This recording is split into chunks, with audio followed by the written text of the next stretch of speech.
realized as I got deeper and deeper into these documents that I had a chance to look at was that there were some extraordinary, perhaps coincidental, parallel moves made by the United States and the Soviet Union at the very end of World War II, which were the sort of opening salvos, as it were, of the Cold War in the Middle East. Now, neither of these powers, the Soviet Union and the United States, had been the major actors in the Middle East in the interwar period before World War II. Britain and France dominated the region. If you were to look for other powers that played a major role, you would say Germany under the Nazis or Italy under the fascists. The Soviet Union had a presence, but it was not a major presence. The United States, almost no presence. It was World War II that brought the superpowers, that made them superpowers, and brought them into the Middle East. And it brought them into the Middle East because it alerted them to their vulnerability in terms of two considerations, which continued to be, in my view, the dominating considerations for both superpowers throughout the Cold War. The first was energy, and the second was strategy, the strategic importance of the Middle East. Both were awakened to the vital importance of the Middle East in these two regards by the twin Nazi offensives of 1942, when Rommel was charging across North Africa towards the canal, and had he taken the canal, ultimately the oil fields of the Gulf, and when Nazi panzers were streaking across southern Russia, southern USSR, trying to reach the oil fields of Baku. The Soviet Union's entire oil production was concentrated in that region, and the Soviets sensed their vulnerability. The Western powers, whose oil production in the region depended very much on oil being produced in Iran, sensed their vulnerability. And this was, I think, the thing that alerted both superpowers to the essential importance of the Middle East in terms of strategy and in terms of energy. And they're twin concerns. And I argue in this book that they continue throughout the Cold War. I found an extraordinary quote from the head of the United States Army Air Force, General Carl Spaatz, who said in June of 1944, the primary strategic objective of the United States Army Air Force is to deny oil to the enemy, to the Nazis.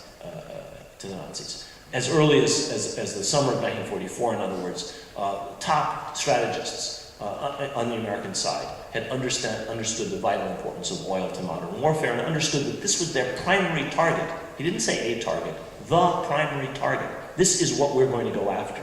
As a result, those of you who know anything about the ending of World War II will recall that the Wehrmacht had thousands of armored vehicles which simply could not move because of lack of fuel at the end of the war. And the Luftwaffe had hundreds and hundreds of airplanes, including some of the most advanced airplanes in existence. They had MiG-262 jet fighters, the only jet fighters ever produced at that point, which simply couldn't fly. There was no fuel. They used horses to pull them out on the runways and then put whatever fuel they had into them. So Spaatz was right. Oil was absolutely vital to modern warfare, and from that point on, the importance of the Middle East increases. And another of these sets of coincidences has to do with the fact that at the very end of the war, President Roosevelt, on his way back from Yalta to the United States, takes the time in February of 1945 to stop in Egypt and to spend a whole day meeting with the ruler of a minor Middle Eastern principality, Ibn Saud, the father of the various kings who ruled that kingdom ever since Saudi Arabia. Why does President Roosevelt, who's 7 weeks away from death, he's mortally ill, gravely weak, the description of him by Colonel William Eddy, who is his translator, says that at moments when his attention lagged, you could see the president's ashen pallor. He was exhausted. Why did he stop for a whole day to meet with this minor Middle Eastern ruler? Clearly because everybody in Washington understood at this point both the strategic importance of Saudi Arabia in terms of location and the fact that it was not under the control of a foreign power at that point, but also the fact that Saudi Arabia was the only major country in the Middle East that had an exclusive oil deal with the United States, signed in 1933, and Saudi Arabia was a country which the geologists had already discovered had a huge proportion of the world's proven, what came to be a majority, in fact, of the world's proven reserves. And they already knew the vast oil wealth of Saudi Arabia. So President Roosevelt basically took one day out of the very few remaining days in his life to cement a personal relationship with this ruler, in spite of all the other demands on his time at the end of World War II, because of an understanding of the importance of both the strategic and the energy aspects, insofar as Saudi Arabia is concerned. At pretty much the same time, I discovered from the Cold War History Project documents, Stalin was ordering Soviet geologists in the Soviet-occupied northern part of Iran to secretly begin prospecting for oil. Now, the Soviet Union and the United States were the world's two largest oil producers at this time. The United States was the largest, the Soviet Union was the second. Why was Stalin doing this? He was doing this against the will and without the knowledge of the Iranians. The Iranians came to very much resent the Soviet presence in the northern part of Iran. He was doing it because, as I just suggested, the war revealed to the Soviets for the first time the extreme vulnerability of their energy resources. And this and the other strategic factors I talk about in the book come to be continuing themes in this book. Now, I don't want to, they've asked me only to talk for about 20 minutes. I can come back to some of these issues if you're interested in the question and answer. I want to talk about only three other things in the time that remains to me.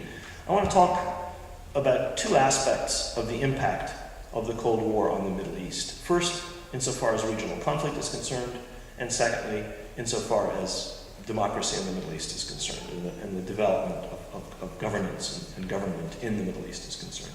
And then finally, I'll come back to what I described as the mini Cold War that the United States is engaged in with Iran to conclude. Let me talk first about this impact on regional conflict and impact on the development, the constitutional and democratic development of Middle Eastern countries. There's a view about the Middle East which goes something like this.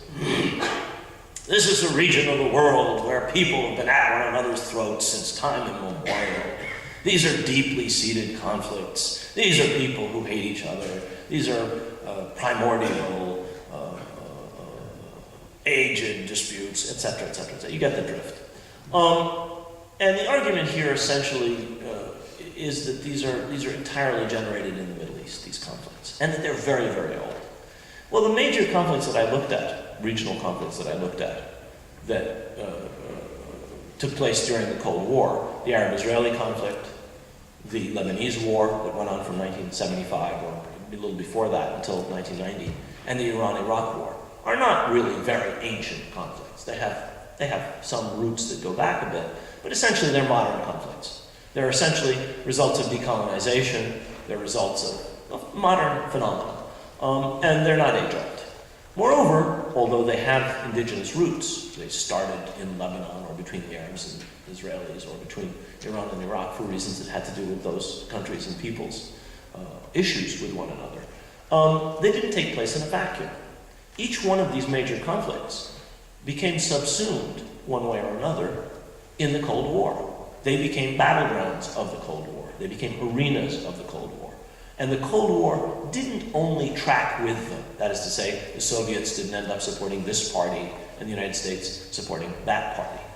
The Soviet Union and the United States contributed measurably, I found, to the exacerbation, to the worsening of each of these conflicts. They exploited them, they used them, they tried to take advantage of one another via these conflicts. And I discovered they made them, in almost every case, much, much worse. Now, in the case of the Arab-Israeli conflict, you almost can't hear someone in an official or semi-official position in our government, the same, by the way, was true for the Soviets, talk about this conflict without almost wearing their arm out, patting themselves on the back about how many efforts the United States has made in terms of peacemaking. The United States has made enormous efforts to bring peace between Arabs and Israelis. And in fact, there have been a couple of successful efforts in the decades that this conflict has been going on.